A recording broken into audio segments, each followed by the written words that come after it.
Hello? Welcome. This is the two cities. Oh, I'm so excited. I have always known Louisiana to be the world of spirits and voodoo. With Marie Laveau to the mysterious superstitions of Cajun folklore, Louisiana presents itself as a darkened Disneyland, filled with magic and flurrying energy. With all of these urban myths and lore, the vampire Comte De Saint Germain is one of the most timeless.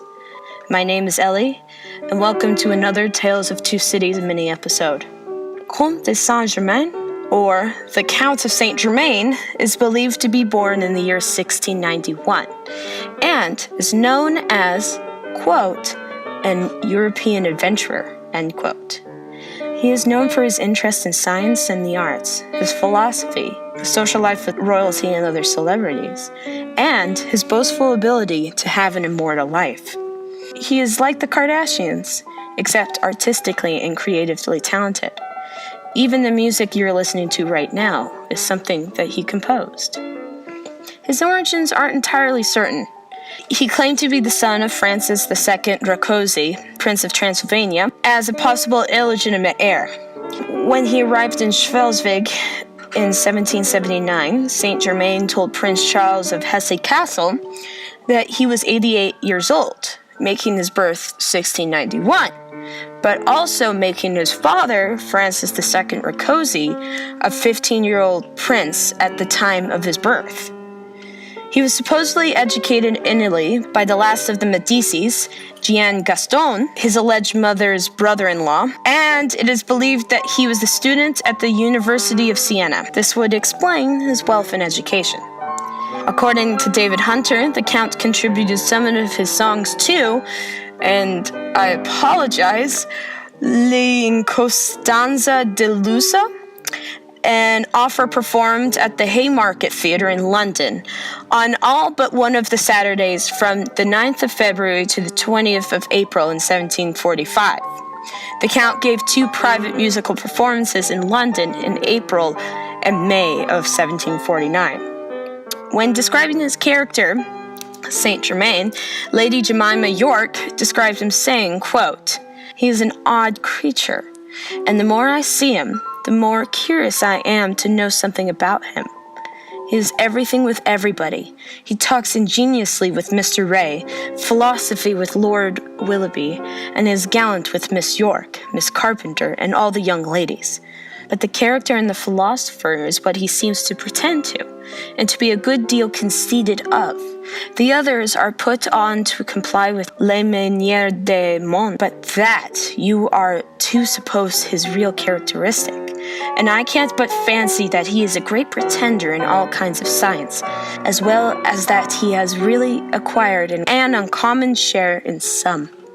End quote. In 1748, France, he is noted to have appeared in the French court. In 1749, Louis XV employed him for diplomatic missions, most notably negotiating peace between Britain and France in the 1760s.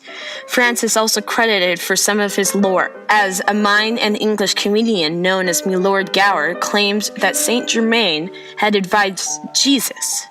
In 1774, he returned to France when Louis XVI and Marie Antoinette occupied the throne. He allegedly warned them about the revolution that was to come 15 years in the future. Despite the 40 years in Europe, many have said that he looked like he never aged a day. Those who met him were impressed by his many abilities and peculiarities. For example, he could play the violin like a virtuoso. He was an accomplished painter. Whenever he traveled, he set up an elaborate laboratory, presumably for his alchemy work. He seemed to be a man of great wealth, but was not known to have any bank accounts. If it was due to his ability to transmute base metals into gold, he never performed the feat for observers. He dined often with friends because he enjoyed their company, but was rarely seen to eat food in public. He lived on, it was said, on a diet of oatmeal. He prescribed recipes for removal of facial wrinkles and for dyeing of hair. He loved jewels, and much of his clothing, including his shoes, were studded with them. He had perfected a technique for painting jewels. He claimed to be able to fuse several diamonds into one large one. And he was also known to make pearls grow to incredible sizes. He has been linked to several secret societies, including the Rosicrucians, Freemasons, Society of Asiatic Brothers, the Knights of Light, the Illuminati, and the Order of the Templars. Even Voltaire stated that he is, quote, a man who never dies and who knows everything, end quote. In 1785, nearly 100 years after his birth, he was seen in Germany with Anton Mesmer, a pioneer hypnotist. After 1821, 130 years from his birth, Saint Germain has been connected to another identity.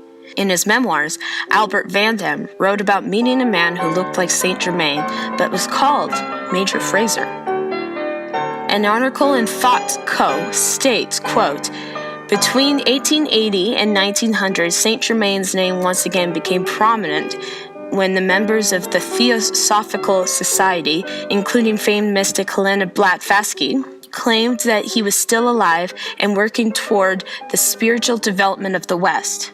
There is even an allegedly genuine photo of Blavatsky and Saint Germain together. And in 1891, the famous French singer Emma Calve dedicated an autographed portrait of herself to Saint Germain, end quote. In 1971, Richard Chanfray claimed that he was Saint Germain.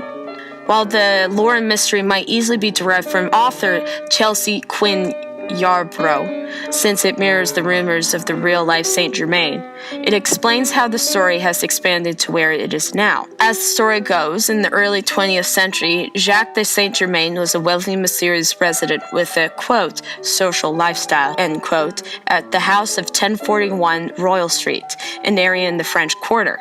Attorney Chip Blondeau, the current owner of the house, said, quote, he supposedly had a prostitute over there, and she ran out the window and went over the balcony, Chip said. They took her to the hospital, and she claimed that the guy was trying to bite her. They came back to look for him, and he just disappeared. Supposedly, he appeared back in the 1700s in France as Comte De Saint Germain, and he appears every 30 or 40 years in a different spot, end quote. In our recent episode, Nikki and I explored the lore of monsters, ultimately coming to the conclusion that the reason we fear the unknown or the strange is that we, as humans, fear ourselves as the other. That same idea comes with the concept of the vampire. While today we have romanticized the immortal beast, the characteristics of the vampire demonstrate a fear of the common sociopath serial killer. For example, the vampire is a characteristic man who nonchalantly will literally steal the life force of another without batting an eye. His animalistic lack of empathy towards murder becomes what we truly fear, and that idea that we, as a species, are in constant danger because we can never get away from his immortality. This explains how we could show abhorrence and horror towards the thing we cannot understand. It is why the Ojai vampire was staked while he was still in his tomb.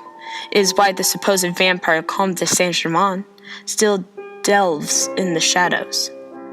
While we fear the things we cannot understand about ourselves, in truth, we are the only ones that have the ability to stop it. The song Gavotte is composed by Comte De Saint Germain himself. You can find out more about us and other episodes on our Facebook page, website, Twitter, Instagram, and our email tales of the number 2 cities podcast at gmail.com. Please rate, review, and subscribe to us on iTunes. It really helps us a lot. And also, thanks for listening.